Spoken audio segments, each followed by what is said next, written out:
네, 저희가 오늘 5분 미학 비엔날레 1회를 맞이해서 동시대성에 대한 이론적 성찰, 그리고 문학과 미술에서의 동시대적 반응이라는 두 큰 주제로 5분의 발표를 들었습니다. 일부에서 발표하신 분들의 몇 분의 이제 질문을 듣기도 했는데요. 일단 지금 2부에서 발표해 주신 한국의 문학과 미술 현장에 대한 발표에 대한 질문을 먼저 받고, 그 이후에 미처 하지 못하셨던 앞에 일부에서 발표했었던 분들의 발표에 대한 이 청중의 그 질문들을 받는 방식으로 라운드 테이블을 진행하도록 하겠습니다. 예, 먼저 그러면 2부 발표에 대해서 우리 질의해 주실 분들이 질문해 주시면 좋겠습니다. 예, 정선생님. 안녕하세요. 미학과 권정현입니다. 노태현 선생님 발표에 대해서 질문 있습니다. 저는 미술전시 기획자로 활동하고 있고, 발표에서 짧게 언급해주신 웹진 비유 편집위원으로도 활동하고 있습니다. 선생님 꼼꼼하게 정리해주신 발표 너무 흥미롭게 들었고, 여러 질문이 많이 떠올랐습니다. 크게 2가지 질문이 있는데요. 첫째는 독자에 관한 것입니다. 네, 순문학이 장르에 다름없다라는 말씀에 너무 동의하면서 들었습니다. 장르적이기 때문에 진입장벽이 있다는 말에도 동의하고, 그것이 불가피하다고도 생각합니다. 그러나 지금 어떤 진입장벽이 있지만 그것을 조금이라도 낮추고 더 많은 독자를 유입시키는 게 지금 한국 문학이 고민해야 할 것이라는 생각이 듭니다. 그래서 아마 선생님께서도 발표 말미에 어떤 수용자, 향유자, 독자에 관한 질문을 하셨던 것 같습니다. 그런데 그런 독자를 늘리는 것뿐만 아니라 지금 한국 문학을 이탈하는 수많은 독자에 대한 또 고민도 있을 것 같고요. 저 같은 경우도 여러 성실한 독자였으나 어느 순간 또 한국 문학을 열심히 안 읽게 되는 그런 상황도 있었던 것 같은데, 그래서 독자를 더 많은 독자가 이제 한국 문학에 들어오기 위해서, 그 풀을 넓히기 위해서는 어떤 그런 방안을 어떻게 생각하고 계신지 궁금합니다. 2번째 질문은 이제 대안적인 매체의 지속 가능성에 관한 겁니다. 그런 독립문예지들을 많이 소개해 주셨는데, 그런 독립문예지들이 막 나왔을 때 기성의 문단의 반응이 어땠는지 궁금합니다. 기성의 문단에서 그 독립문예지에 발표되었던 작품들을 진지한 비평의 대상으로 삼고 어떤 반응이나 피드백들이 있었는지, 있었다면 어떤 것인지, 없었다면 왜 없었는지가 궁금합니다. 오늘 주제가 문학과 미술을 함께 이야기하는 자리여서 미술의 사례로 조금 생각을 해보면은, 신생공간이 등장했을 때 그것들에 대한 어떤 긍정, 부정이든 간에 기성의 미술에서 꽤 관심을 받았다고 저는 생각을 합니다. 비판이면 비판일지라도 굉장히 크게 관심을 받았고, 그중에 몇몇 작가들의 작품들은 굉장히 진지한 비평의 대상이 되었기 때문에 그들이 추후에 신생공간이라는 장이 없어진 뒤에도 작가로서 활동을 지속할 수 있었다는 생각이 듭니다. 그래서 문학의 경우에는 그런 독립문예지에서 발표된 작품들에 대해서 어떤 식으로 반응하였는지 궁금합니다. 그리고 여기에서 조금 파생된 작은 질문이 하나 있는데, 지금 소개해 주신 독립문예지들을 이야기하면서 대부분 작가들이 지면을 갖기 위해서 만들었고 자신들을 갈아 넣어서 이제 만들었다는 이야기를 하셨습니다. 문학에서는 그런 활동들을 주로 작가가 하는지, 비평가나 편집자 혹은 기획자 같은 매개 인력들이 주도해서 활동하는지 않는지는 좀 궁금합니다. 미술 같은 경우에는 신생공간이 작가들 위주로 시작했지만, 아까 안소연 선생님 발표 사례에서도 많이 드러났듯이 여러 기획자들이 함께 했고 비평가들도 많이 참여했던 것 같아요. 그리고 그렇게 비평가, 기획자들이 함께 했기 때문에 지금 신생공간이란 장이 없어진 뒤에도 어떤 제도권 바깥의 미술 작업들이 지속하고 있다는 생각이 드는데, 문학계에서는 매개 인력들이 어떤 식으로 활동하는지 궁금합니다. 네. 네, 질문 감사합니다. 그리고 어려운 질문들만 주셔서 답이 만족스러울지는 제가 잘 모르겠습니다만, 우선 첫 번째로 독자의 문제는 쉽지 않을 것 같습니다. 이제 제가 아까 발표 때도 말씀드렸지만, 어쨌든 이런 문제들의 가장 큰 고민은 독자가 점점 사라진다는 것, 그리고 독자를 유인하기 위해서 아무리 애를 써도 반향이 없다는 것일 겁니다. 신생 매체들 아까 대한 매체나 대한 플랫폼들이 결국은 이렇게 다 사라진 이유 중에 하나는 문학계는 사실은 제가 말씀드리지만 그렇게 많은 자본이 필요하지 않음에도 불구하고 그럼에도 사라지는 이유는 이게 영향력이 전혀 없기 때문입니다. 그러니까 아까 이제 그 대안적 매체의 지속 가능성 그리고 또 기성 문단의 반응 같은 것들도 질문해 주셨으니까 같이 엮어서 얘기한다면 뭔가를 재밌게 만들고 또 좋은 작품을 써서 많은 독자들이 읽어줬으면 좋겠고 같이 뭘 해보고 싶다고 생각을 하지만 사실은 기성 문단이랄까 기성 이제 문학 쪽에서는 굉장히 무관심하거나 아니면 결국에는 그걸 주도하는 사람이 기성 문인인 경우가 많습니다. 그러니까 지금도 남아 있거나 아니면 그 영향력을 가지고 독립 매체에서 작품 활동을 시작한 분들이 남아 있다면 그분들은 기성 문단에 있는 분들의 인정을 받아서입니다.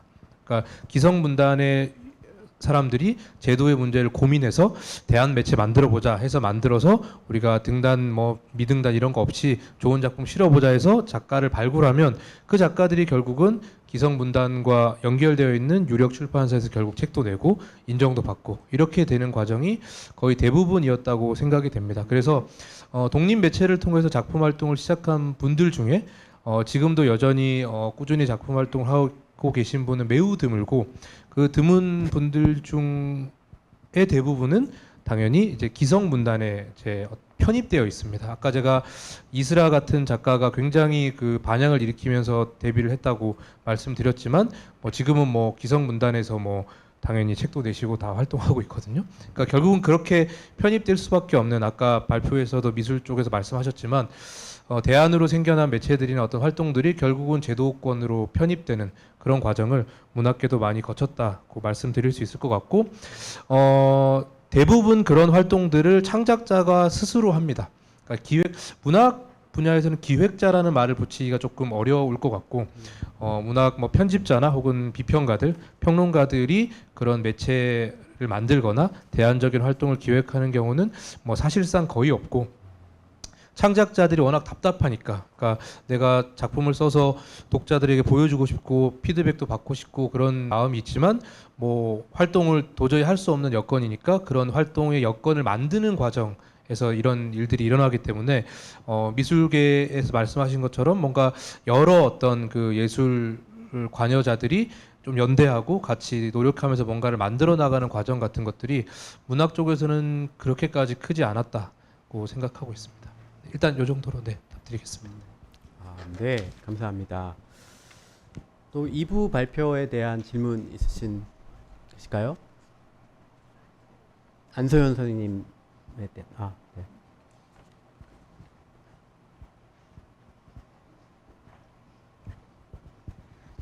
네, 안녕하세요. 저는 이주연이라고 합니다. 발표해 주신 내용 잘 들었고요. 조금 의문이 될 수도 있을 것 같은데 이제 그래서 사실은 동시대 한국 미술의 동시대성, 포스트 모더니즘과 이렇게 단절되는 동시대성을 볼 때 그러니까 독립 미술 공간에 중심을 두고 설명해 주시기도 했지만 사실 이게 그러니까 결국엔 제도와의 관련성을 그러니까 갈래짓는 이제 주요한 축으로 보셨다고 생각이 들었어요. 그래서 저는 이게 어떤 우리가 단절의 감각을 경험할 때 왜 제도에 대한 답변이 그렇게 중요한지, 그러니까 제도에 대해 질문하는 게 왜 그렇게 중요한지, 또 제도의 밖까지 더 이상 불가능하다면 우리는 왜 그럼에도 자꾸 이렇게 물어보고 있는지 뭔가 이런 것들에 대한 조금 선생님의 답변이 궁금한 부분이 있었고요. 연결해서 사실은 제일 궁금한 거는 마지막 부분에 그러니까 새로운 정치적 상상력이 가능할 것인가라는 부분인데요. 그러니까 이 부분에서 혹시 그러니까 선생님께서 지금 현재로서 가지고 계신 답변이 있다면 조금 뚜렷하지 않더라도 그러니까 조금 어떤 식으로 이런 방향성을 상상해 볼 수 있을지 고민하고 계신지 이런 부분들이 궁금했습니다. 네. 네, 그 제도라는 게 실질적으로 창작자나 향유자들한테 영향을 덜 미쳤던 때가 있었던 것 같은데 실제로 저는 이제 미술관을 연구하기도 했고 제가 현장에서 활동하면서 너무나 많은 영향을 미치고 있다라는 생각이 들었습니다. 지금 동시대에 이게 수시각각으로 내가 어떤 제도에 어떻게 의탁할까를 고민해서가 아니라 아무 생각을 하지 않을 때 제도의 영향을 가장 많이 받는다는 생각이 들었어요. 그러니까 어떻게 하면 내가 좋은 작업을 하지라고 생각할 때 어떻게 하면 내가 이런 상상력으로 어떤 영향을 미치지가 아니라 누가 내 작업을 봐주지? 라는 고민부터 해야 되고 누가 내 작업을 봐주지 않으면 그 작업을 지속할 수 없는 환경이라는 점 때문에 어떤 면에서는 창작성이라는 것 자체를 규정하는데 제도가 너무 큰 영향을 미치고 있습니다. 그래서 사실은 하고 따라가다 보면 어느 순간에 엄청난 이제 각축장 경쟁의 구도 안에 들어가 있고 그 구도에서는 사실은 정말 소수의 사람만 살아남는 경향을 보게 되거든요. 그래서 실제로 그래도 어쨌든 젊은 작가나 각 세대마다 작가들이 각자의 역할들을 하면서 계속 활동할 수 있으려면 결국은 제도가 잘 갖춰져야 된다라는 부분에 대해서는 이견이 없고 저는 다만 이제 예전처럼 그 밖을 상상하기가 되게 어려워졌다는 점에서 그 안에서 뭘 할 수 있을까라는 부분을 계속 고민을 하는 것 같습니다. 두 번째 질문으로 자연스럽게 이어지게 되는데 새로운 정치성이라는 거를 제가 참 얘기하기 되게 어려운 것 같아요. 당연히 그렇지만 가끔씩 아까 저는 그 신생공간들의 움직임이 대단한 파장이 있었던 것도 아니고 또 금방 종료된 부분도 있지만 그 안에서 한 고민들이 저는 되게 반가웠었거든요. 저는 못했던 거라서 저는 계속 이제 어떻게 하면 밖에 있는 것처럼 보일까라는 생각을 계속 했는데 그러지 않고 되게 가볍게 움직이면서 그런 시도들을 했다라는 게 유의미해 보였고 사실 이 논의는 꼭 지금만 등장한 게 아니라 예전에 백남준이 비엔날레를 만들고 비엔날레 한국관을 만들었을 때 엄청나게 비판하는 사람들이 있었는데 되게 당당하게 얘기를 했어요. 나는 제도 내의 균열을 만들고 싶다. 그 얘기가 사실은 어떤 면에서는 그때보다 지금 더 중요해진 것 같아서 제가 생각하는 정치성은 사실은 이 안에서 뭘 할 수 있는지에 대한 얘기를 해보고 싶고 저는 여전히 그래서 미술관에 관심이 되게 많은 편이고 미술관을 어떻게 좀 이상하게 만들어 볼까 이런 생각들을 늘 하고 있는 것 같습니다. 네, 그 정도. 네, 감사합니다. 예술하고 제도의 문제는 참 어려운 문제인 것 같습니다. 예, 이제부터는 본격적인 라운드 테이블을 진행을 할 텐데요. 지금 오늘 발표해 주신 5분의 발표에 대해서 질문이 있으시면 시청 중 내에서 누구라도 자유롭게 해주시기 바랍니다. 네, 여기 마이크 좀 주십시오. 선생님들의 발표 너무 잘 들었고 많이 배웠습니다. 저는 박기순 선생님께 여쭤보고 싶은데요.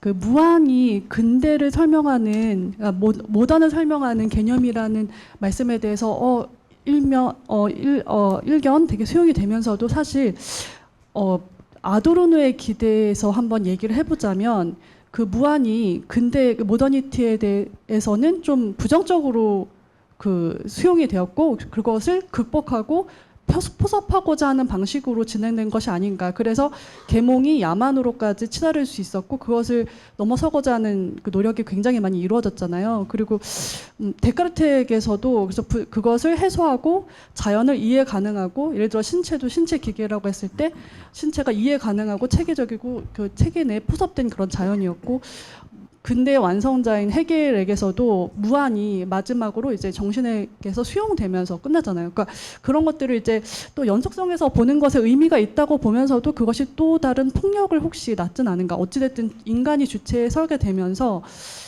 그런 측면에 대해서는 선생님의 그 새로운 논의가 어떻게 해서 좀 극복 가능할 것인지 좀 궁금합니다. 네. 네. 굉장히 필요한 질문이고 되게 사실은 제 글이나 발표에서 약간 좀 이렇게 온전하게 다 설명되지 못했던 부분 중에 하나라고 생각이 드는데 제가 이제 그 데카르트를 다시 출발점으로 삼으면서 그 자아라는 성의 구축을 얘기했고 그거를 나중에는 뭐 그 결국 윤리적 전해라고 하는 어떤 그 현대적 흐름하고 연결을 시켰잖아요. 근데 사실은 데카르트부터 그런 길만 나온 게 아니라 조금 전에 얘기했던 소위 우리가 알고 있는 근대성이라고 얘기하는 말하자면 뭐 계몽 그다음에 쭉 이어지는 조금 전에 어떤 폭력성이라고까지 얘기했던 그래서 사실은 이제 그 두 가지 갈래가 있는데 왜냐하면 뭐 데카르트의 해석도 현재적 해석도 하나는 소위 아주 표준적인 해석 같은 경우에는 데카르트가 자아를 돌아와서 찾았던 자아는 인식론적 자아였고 다시 말하면 자연과학적인 사이언스를 토대짓는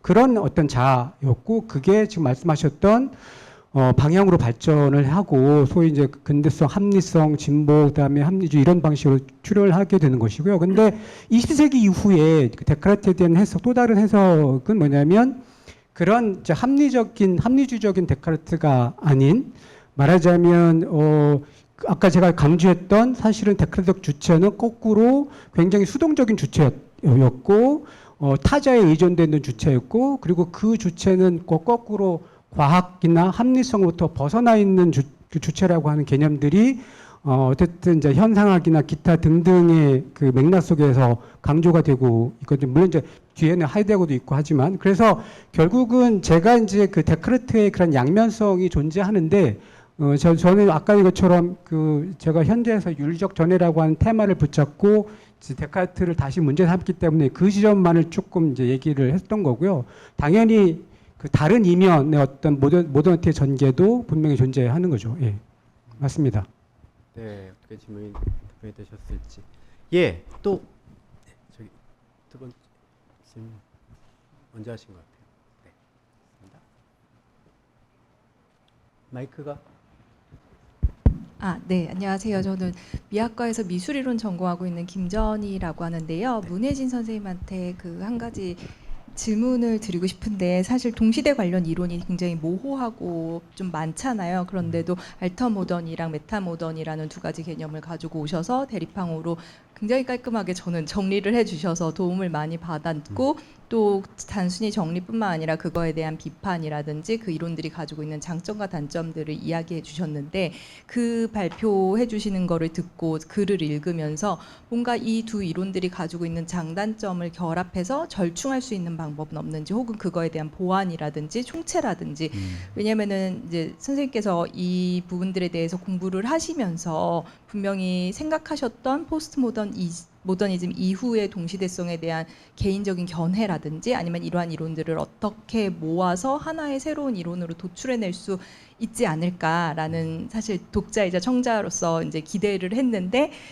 이제 뒤에 가서는 저희에게 많은 질문과 화두를 던져주시고 그렇게 던져주시는 질문과 화두를 이제 제가 가져가면서 다시 발표자 선생님께 뭔가 질문을 전가하는 것 같기는 하지만 이 연구를 하시면서 얻게 된 뭐 견해라든지 아니면 동시대 이론에 대한 이야기가 있다면 좀 청해서 들어보고 싶습니다. 네, 일단 질문 감사합니다.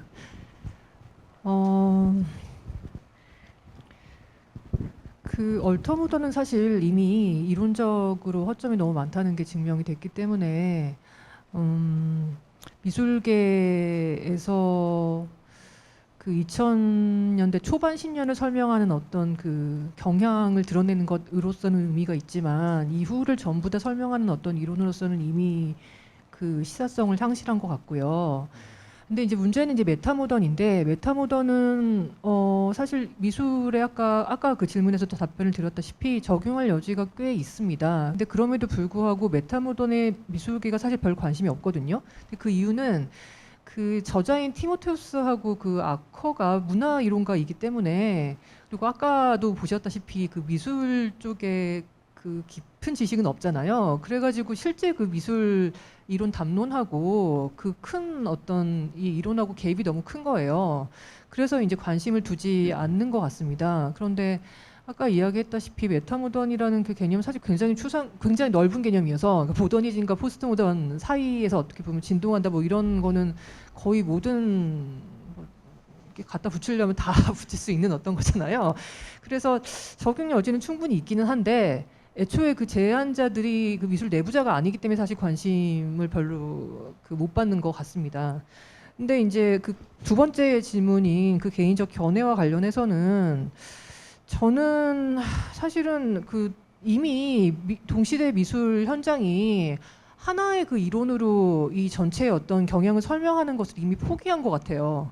그러니까 여태까지 뭐 이렇게 메타모던, 얼터모던 이런 식의 어떤 그 시도가 그 2000년대 초반 10년에는 꽤 있었지만 그 이후로 넘어서면 특히 이 옥토버의 어떤 그 설문조사와 그 다음에 그 이플럭스 저널, 그 다음에 뭐 아시아 아트 아카이브 뭐 이런 어떤 시도들이 다 2010년대에 끝나잖아요.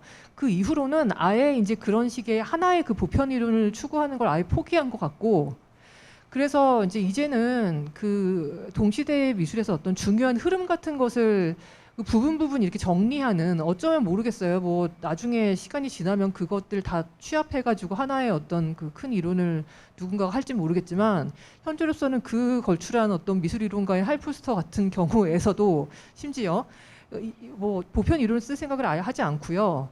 뭐 이를테면 2010년도 이후에 퍼포먼스를 비롯해서 뭐 실제성과 관련된 어떤 경우에 굉장히 중요하게 대두됐다. 뭐 이런 어떤 그 부분의 어떤 중요한 어떤 흐름들, 이것들을 짚는 정도에서 동시대성을 추구하고 있거든요. 근데 그 이유는 다른 분야는 모르겠습니다만은 동시대 미술에서는 정말 가면 갈수록 이게 발산하는 어떤 폭이 너무나 그 폭과 혹은 깊이와 혹은 속도에서 너무나 따라가기도 힘들 정도로 양도 많아지고 그다음에 폭도 넓어지고 있기 때문에 이 전체를 모두가 파악한다는 것이 이미 애초에 불가능한 것 같아요. 심지어 한국에서 열리는 전시만 해도 예전 같으면 2000년대 초반 같으면 중요한 전시는 거의 모든 사람이 다 봤거든요. 그래서 일종의 공론장이 형성될 수 있었는데 지금은 아무리 열심히 쫓아다녀도 반 혹은 3분의 1도 못 볼걸요. 전시가 너무 많고 그만큼 작가가 너무 많기 때문에 이거는 뭐 애초에 모두가 그 전체 씬을 파악하는 게 불가능한 시점이에요. 그래서 그 전체를 이렇게 파악 내지는 전체를 어떻게 아우려가는 이론을 아무도 생각하지 않는 것 같고, 부분의 중요한 흐름들을 짚는 것 정도로 최선이라고 생각하는 것이 아닌가. 이게 이제 제 개인적인 생각이고, 그래서 모르겠습니다. 그러니까 아까 이야기했듯이 저는 메타 모던은 좀 버리기 아까운 뭐 개념인 것 같긴 해요. 그래서 누군가가 좀 잘 맞는 부분을 쓴다면 가능할 수도 있을 것 같긴 한데, 그 이론을 가지고 와서 적용 혹은 응용 정도는 할 수 있겠죠. 뭐 전체를 뭐 베르밀런과 아커처럼 전체 동시대 문화 전반 이거는 뭐 불가능한 일이겠지만 미술 영역에서 뭐 최소한 어떤 지점에서 이렇게 좁혀가지고는 가능할 것 같기는 한데, 저는 사실은 하나의 보편 이론 도출에 대해서 약간은 회의적인 입장이에요. 그러니까 굳이 그것이 필요한가 가능한가? 그게 불가능하다면 그것을 뭐 무슨 뭐다 뭐 이렇게 이제 지정하는 것 자체가 꼭 필요한가? 뭐 이런 생각이 좀 있는데, 하나를 포기하더라도 다수의 어떤 중요한 흐름들, 그러니까 2010년대에 이런 흐름들이 굉장히 중요했다라고 하는 그 흐름들, 그러니까 다수의 어떤 결을 도출할 수만 있어도 그것만으로 충분히 의미 있는 동시대성에 대한 추구가 아닌가 그렇게 생각합니다. 네, 감사합니다. 질문 네 있었어요.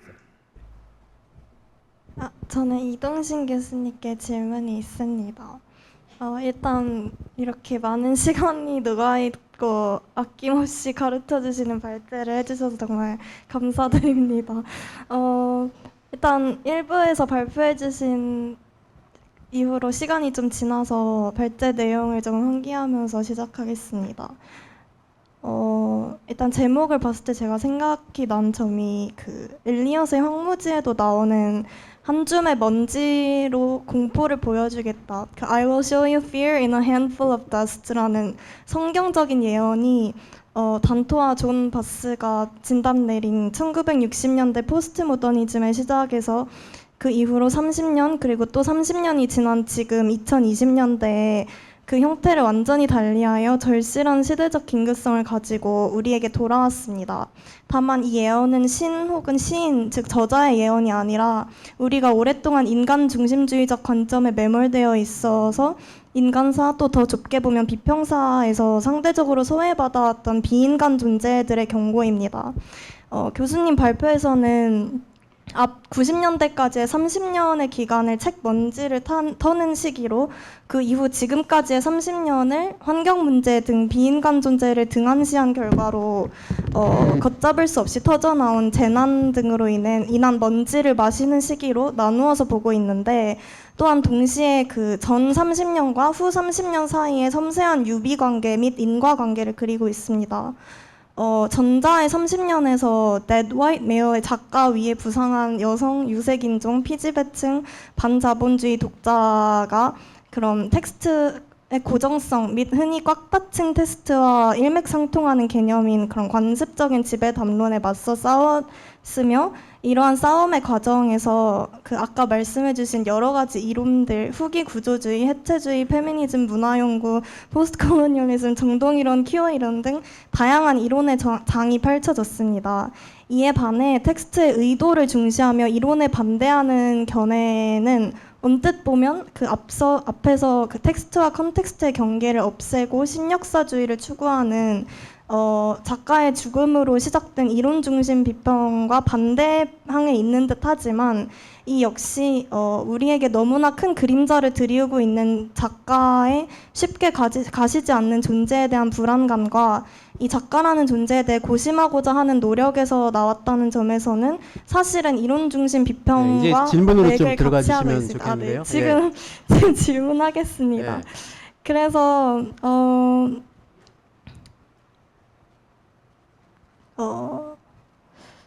제가 생각했을 때 교수님 발제에서 그 우리의 책 먼지와 미세먼지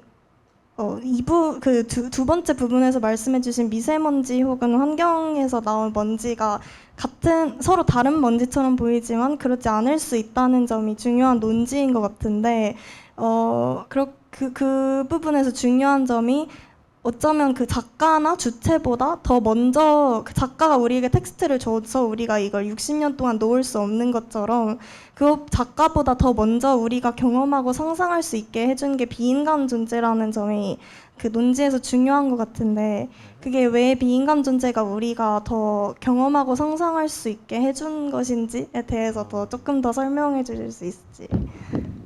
네. 긴 예, 질문이었습니다. 감사합니다.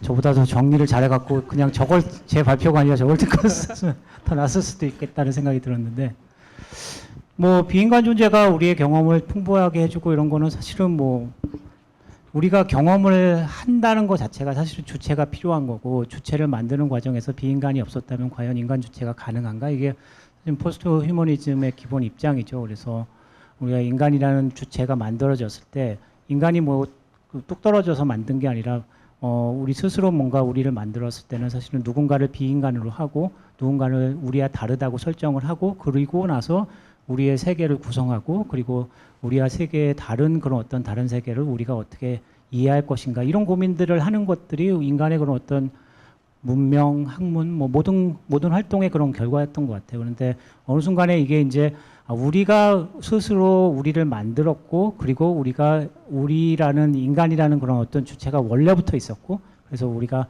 우리 주체를 통해서 세상을 경험하고 있다는 그런 어떤 역으로 생각하는 게 이제 인간 중심주의의 그런 시작이었죠. 이제 뭐 헤일즈 같은 사람이 이런 사람 뭐 플라토닉 백핸드라고 해갖고 이제 갑자기 이렇게 거꾸로 얘기하고 뭐 그런 건데, 거꾸로 생각해 보면은 우리가 비인간이 없었다면은 이런 주체도 만들 수 없고 우리가 경험도 없었고, 만약 그런 비인간이 없었다면 우리가 얘기하는 거는 계속 똑같은 얘기만 반복되는, 뭐 캐리오프 같은 사람은 이제 그래서 만약 그런 비인간에 대한 어떤 인식이나 어떤 관심이 없었다면 결국 우리가 하는 얘기는 결국에는 다 장미는 장미고 장미는 장미다, 이런 식으로 얘기할 수밖에 없었다고 얘기를 하더군요. 그래서 타자성은 사실은 그러니까 뭐 인간뿐만 아니라 모든 존재가 성장하기 위해서 필요한 그런 어떤 존재이죠. 그래서 이 뭐 인간뿐만 아니라 뭐 다른 존재도 마찬가지인 것 같습니다. 근데 인간이 그거를 잘 몰랐던 것 뿐이겠죠. 이제 뭐 근데 이제는 조금씩 이제 인식하고 있다는 게 변화라고 한다면 변화겠죠. 그래서 비인간은 뭐 갑자기 뭐 이렇게 비인간이 중요해진 것보다는 원래부터 중요했는데 그 중요성을 이제야 깨닫는 게 아닌가, 그런 생각이 듭니다. 예. 네, 질문이 많네요. 저희 시간이 있는데 하나만 받아보겠습니다. 저기 질문, 네. 네. 네, 미술을 공부하고 있는 김강리라고 합니다. 어떤 분께 질문을 드려야 정확할지 모르겠어서 혹시 질문을 먼저 듣고 이렇게 답변을 해주실 수 있다라는 어떤 판단이 드신다면 말씀을 해주시면 더 좋을 것 같은데요. 제가 듣기에 저의 인상에 기반한 것이지만 일부에 있어서는 어떤 이 동시대성에 대한 논의에 대해서 타자에 대한 책임이 확대되는 어떤 윤리적 전회에 기반을 해서 말씀해 주신다라는 생각이 들었었고, 2부에 있어서는 어떤 구태한 제도의 권력에 의해 착취당하는 스스로를 구제하는 입장에서 동시대성이 이야기된다는 생각이 들었습니다. 이 두 이야기를 들으면서 저는 이론과 현장에 조금은 간극이 있지 않나라는 생각이 들기도 하였는데요. 각자 이야기를 들으시면서 혹은 또 다른 선생님들께서 발표해 주신 내용에서 서로가 이 현장과 이론 사이의 간극을 좁혀나가기 위해서는 어떠한 것들을 해야 할지에 대해서 여쭤보고 싶었습니다. 아하. 네, 포괄적이고도 어려운 질문인데 어떤 분이 답변을 해주실 수 있으실까요?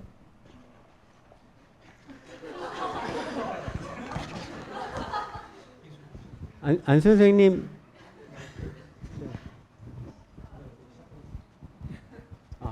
네. 현장은 잘 모르는데요.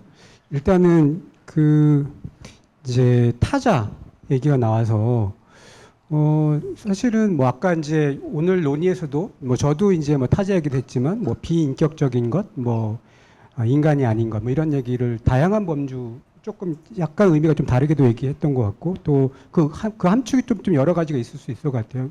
그러니까 이동희 선생님께서 말씀하셨던 비인간적인 것이라고 하는 부분도 사실은 이제 제가 얘기한 거하고 조금 이제 다른 맥락인 것 같긴 한데, 이제 제가 그 부분에 대해서 이제 다른 선생님들한테 추가적으로 더 설명을 드리면 될 것 같고, 아까 이제 또 말씀하실 때 제도 얘기를 하면서 이제 제도의 바깥을 계속 선생님도 계속 주제적으로 말씀하셨는데, 그 바깥이라고 하는 경우도 어떻게 보면 우리가 이제 제도라고 하는 것들을 하나의 어쨌든 안정적인 어떤 것이라고 본다면, 그래서 한 사회를 지탱하고 있는 어떤 정체성이 기본적으로는 제도를 통해서 드러나고 제도에서 확립하는 것이기 때문에, 사실은 이제 대안을 얘기하고 자꾸 그러는 것은 그럴 수밖에 없는 게, 결국은 그 제도 바깥에 그것에 의해서 억압되거나 혹은 억눌려 있는 어떤 다른 것들에게 관심을 가지고 그것들을 숨쉬게 하고 그것들을 유통시킬 수 있는 방안을 모색하는 것이기 때문에, 결국은 이제 그것도 어떤 의미에서는 타자 혹은 외부의 문제라고 생각이 드는 거예요. 근데 이제 제가 윤리적 전해를 얘기하면서 얘기했던 그 타자라고 하는 것은, 그러니까 아까 제 글에서는 타자라고 하는 개념이 있고 외부라고 하는 개념이 있어요. 사실 이게 조금은 좀 다릅니다. 그러니까 철학자들마다 조금 쓰는 방식이 다른데, 제가 문제시하는 타자는 어떤 거냐면, 말하자면 그게 보통 타자 철학의 어떤 가장 대표적인 사람이라고 얘기할 수 있는 레비나스 같은 사람도 그렇고, 오늘 얘기에 나왔던 순고미학의 리오타르 같은 경우도 그렇고, 기본적으로는 이때 타자는 재현 불가능한 것 혹은 사유 불가능한 어떤 것입니다. 그렇기 때문에 우리가 재현 불가능한 것 혹은 사유 불가능한 것 앞에서는 그게 이제 사유가 불가능하기 때문에 그 사유를 통해서 그것을 이해하고 또 그것을 전환시키려고 하는 방식보다는 그것에 말하자면 그것이 주는 어떤 호소, 그것이 주는 어떤 마침 끌림, 이런 것들에 우리가 응답해야 되는 것이죠. 그러니까 그거는 우리가 증언을 해야 되거나 혹은 연대를 해야 되는 대상이거나 하는 것이지 사유할 대상이 아니라는 거예요. 그렇게 되면 저는 이제 그 타자라고 하는, 만약에 그렇게 되면 그거는 이제 우리가 타자의 윤리로 가는 것이고, 사실은 그것과 대립되는 방식이 타자에 대한 혹은 타자를 다른 방식으로 이해하는 하나의 방식, 혹은 그게 차이일 수도 있고 폭력일 수도 있고 혹은 기타 등등일 수 있는 그런 맥락에서는 오히려 그거는 이제 다른 사유 가능성을 열어놓는 그런 의미에서의 어떤 타자나 차이나 이런 개념이 가능하다는 거예요. 저는 잘 모르겠지만 어쨌든 이제 뭐 아까 안소연 선생님께서 계속 끊임없이 어쨌든 제도권 미술관이라고 하는 어떤 것들을 계속 다른 방식으로 이렇게 시도를 해보고 싶다고 말씀하셨는데 그것도 계속 어떻게 보면 새롭게 시도는 되지만 또 그 속에서 끊임없이 여전히 목소리를 알리지 못하는 어떤 것들에게 그것들을 열어놓을 수 있는 새로운 형식과 새로운 방식들에 대한 고민이라고 생각하는데 저는 그것이 일종의 하나의 새로운 사유고 새로운 어떤 가능성의 모석이고 그것도 하나의 어떤 넓은 의미에서의 어떤 그 타자, 그러니까 약간 사유 불가능성으로서의 타자가 아니라 말하자면 우리를 끊임없이 사유하게 만드는 어떤 의미에서의 타자라는 거라고 생각을 하고 있습니다. 예, 어떻게 보면 말씀하셨던 질문에 대한 조금 이제 이론적이긴 하지만 어떤 현장과 이론적인 것들 사이의 관계 문제에 대해서도 생각해 볼 수 있는 답변이었던 것 같고요. 저희가 늘 이런 상황에 처하면 늘 하는 말이 있죠. 시간 관계상 저희가 오늘 그 질문 여기까지 받아야 될 것 같습니다. 대신 저희 이 끝난 이후에 식사 자리가 준비되어 있는데 같이 참여하셔서 거기에서 못다한 질문들과 이야기들을 나눌 수 있는 자리를 누가 공보를 좀 해주시나요? 어떻게? 회식이 마련되어 있습니다. 그런데 그 회식 장소가 이렇게 제한되어 있어서 그래서 저희가 사전 신청해서 회식에 참여하실 분들을 이미 받았고요. 그런데 한 10여 분 정도 여유가 있다고 하니까 혹시 시간이 있으시고 또 이제 질문을 꼭 하시고 싶으신 분들은 오셔도 됩니다. 장소는 시골집이라고 하는 곳입니다. 네. 예, 지금 들은 반가운 소식입니다. 저희 오늘 기념품 못 받으신 분 좀 남았다고 하니까 필요하신 분들은 받아 가시면 되겠고요. 예, 오늘 이상으로 제1회 미학 비엔날레 문학과 미술의 동시대적 모색을 마치도록 하겠습니다. 오늘 발표해 주신 5분 선생님들 그리고 질문해 주신 청중 여러분 감사드립니다. 2년 후에 뵙겠습니다. 고맙습니다.